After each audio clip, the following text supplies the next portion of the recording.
¿Qué tal, amigos? Bienvenidos una vez más a este espacio de diálogo aquí en su programa Central Media. Continuamos conociendo más sobre el gran trabajo que desarrolla el Instituto de Neurociencias de la Universidad Laica Eloy Alfaro de Manabí. Y para profundizar en estos temas, hoy nos acompaña el licenciado Marcelo Giler, psicólogo, y es una de las personas que trabaja en la parte diagnóstica, en la clasificación diagnóstica dentro del Instituto de Neurociencias. ¿Qué tal, licenciado? Gracias por acompañarnos. No, gracias a ustedes por la invitación. Bien, quisiéramos de alguna forma saber cuáles son los criterios que ustedes utilizan dentro del Instituto de Neurociencias para determinar si una persona tiene que ir donde el psicólogo, tiene que ir donde a fisioterapia, a fonoaudiología, a las distintas áreas que tienen ustedes dentro del instituto. Bien, hay dos modos y es, bueno, teniendo en cuenta que el instituto es el Instituto de Neurociencias, la mayoría de patologías o la mayoría de problemáticas que las personas presentarían para poder entrar a ser evaluados, a ser tratados, tiene que ser de origen neurológico o del neurodesarrollo. Entonces, para saber con quién debería ir es con el objeto de estudio de cada una de las disciplinas y con la problemática que venga presentando la persona. Digamos, en problemas como accidentes cerebrovasculares, las personas que tengan una secuela motora, es decir, de dificultad para movilizar o pérdida de fuerza en una parte del cuerpo, puede ser la derecha o la izquierda, o las dos partes del cuerpo, las extremidades, pues ya sabemos que de movimientos, del rango de movimientos o de problemas musculoesqueléticos, fisioterapia. Si hay una coordinación en que ha perdido la capacidad de hacer la ocupación de su vida, de comer, de vestirse, pues terapia ocupacional. Si esto también ha tenido una afectación emocional, porque es normal que una persona que era muy activa físicamente, que salía a correr a las 5 de la mañana, después de un accidente cerebrovascular, pasa a estar postrado en su cama, pues obviamente anímicamente pues va a afectar, se va a sentir triste, se va a sentir desanimado, que su vida ha cambiado, que le han cambiado su vida, que le han arrebatado su vida, entonces psicología tiene que intervenir ahí. Muchas veces también, como estamos hablando del cerebro, procesos mentales superiores o la conducta inteligente, se podría decir, se ve afectada. O sea, la persona tiene problemas para reconocer ciertos objetos, los puede describir, puede decir, sí, esto funciona para tomar agua, para llevar agua, pero no puede decir el nombre, no puede decir toma todo. Entonces, ahí hay un problema que es entre la asociación, entre la palabra y el objeto, que está roto debido al accidente cerebrovascular. Y eso se encargaría el neuropsicólogo. Bien, ahora, Marcelo, ¿cuáles son las principales dificultades que ustedes han logrado identificar en la parte diagnóstica? Porque conversábamos tras cámaras y, por ejemplo, hay muchas personas que pueden vivir pueden pasar toda su vida quizás sin tener un diagnóstico claro de cuál puede ser su situación. O puede haber una falta de diagnóstico o quizás un mal diagnóstico también. Un mal diagnóstico que sobre todo afecta porque cuando se empieza un tratamiento, y más que nada farmacológico, ya estás afectando secundariamente otras esferas del sujeto. Entonces puede haber un sujeto que en un principio era tratado para trastorno del espectro autista, cuando realmente debido a un síndrome convulsivo, él tenía convulsiones, estaba afectado a nivel cognitivo y además estaba con un medicamento anticonvulsivo y daba ciertas características del trastorno del espectro autista. Pero se cambia el medicamento y esa persona, cuando fue evaluada en ese momento, le dieron el diagnóstico de trastorno del espectro autista, pero luego de cambiar el medicamento, esos síntomas, esas conductas desaparecen.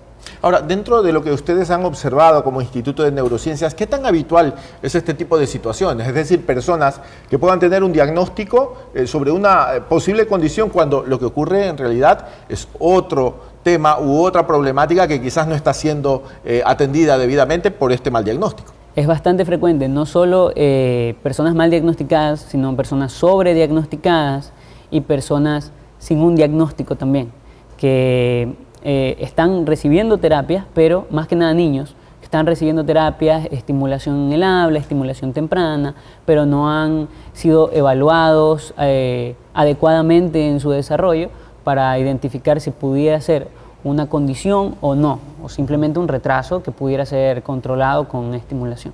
Bien, usted ha mencionado un tema que me llama mucho la atención y usted habla de personas sobrediagnosticadas. Entiendo esto es, por ejemplo, una persona que a lo mejor simplemente por ciertos comportamientos pueda decir o pueda tener un diagnóstico por ejemplo, de bipolaridad o quizás déficit de atención.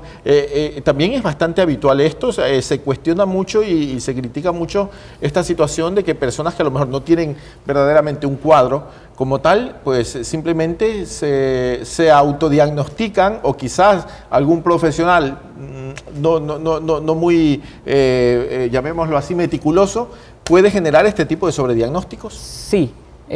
También hay que entender que muchas veces personas vienen con un diagnóstico de hace mucho tiempo y nunca llevaron un control de, bueno, vamos a hacer una reevaluación para ver cómo ha ido evolucionando, porque es cierto que en ciertas etapas ciertos diagnósticos son más difíciles de ver, más que nada en edades tempranas es más difícil diagnosticar debido a que, bueno, los niños son más, tienden a tener estas conductas en varios trastornos.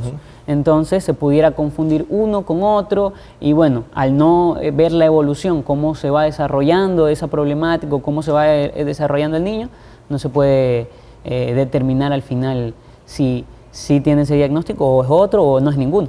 Ahora, ¿es habitual que, por ejemplo, jóvenes o adolescentes digan, yo tengo este trastorno o tengo esta situación y en realidad no tienen nada?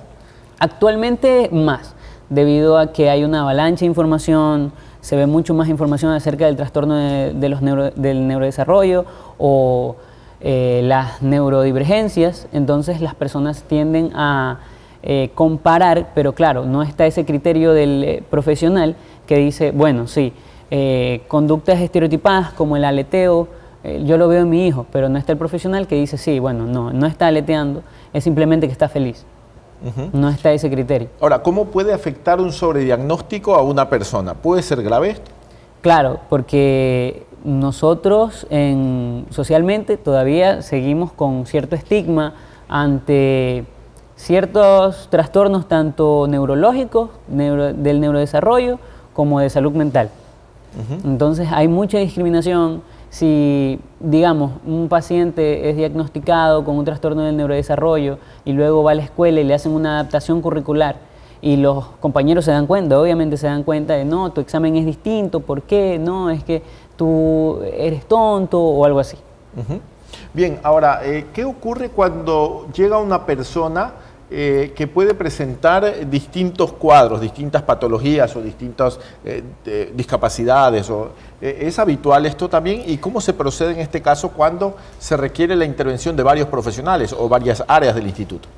Claro. Generalmente cuando las problemáticas son aisladas, son varias problemáticas aisladas, pues cada profesional tiene su cita. Sin embargo, hay muchas problemáticas y muchos trastornos en las que estas problemáticas se solapan. Es decir, una puede afectar al desarrollo de la otra, digamos en hiperactividad. No se puede tratar la atención, no se puede empezar a mejorar la atención si hay mucha impulsividad en los niños.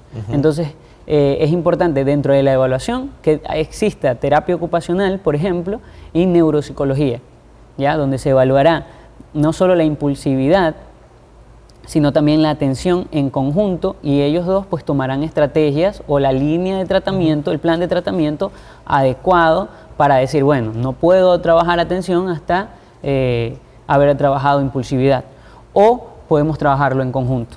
Bien, Marcelo, en la parte final de esta entrevista, ¿qué recomendación o qué consejo le podemos dar a nuestros televidentes respecto a esto, lo que hemos hablado sobre los diagnósticos, la falta de diagnósticos, la no actualización de diagnósticos y los sobrediagnósticos también? Bueno, aunque hay una avalancha de información, yo creo que es importante investigar cada uno para saber cuándo es un proceso de diagnóstico adecuado. Digamos, si vamos a un dentista y no nos pide una radiografía dental, ya nosotros podemos ir diciendo como, bueno, esto es una bandera roja para que nos pongan los aparatos ortodónticos. Entonces, investigar cuál es el buen proceso diagnóstico, pedir una segunda opinión, estar atento a todos los cambios que pudiera tener, preguntar también y pedir al profesional que se haga una educación sobre cómo va a ser la evolución del paciente, etcétera.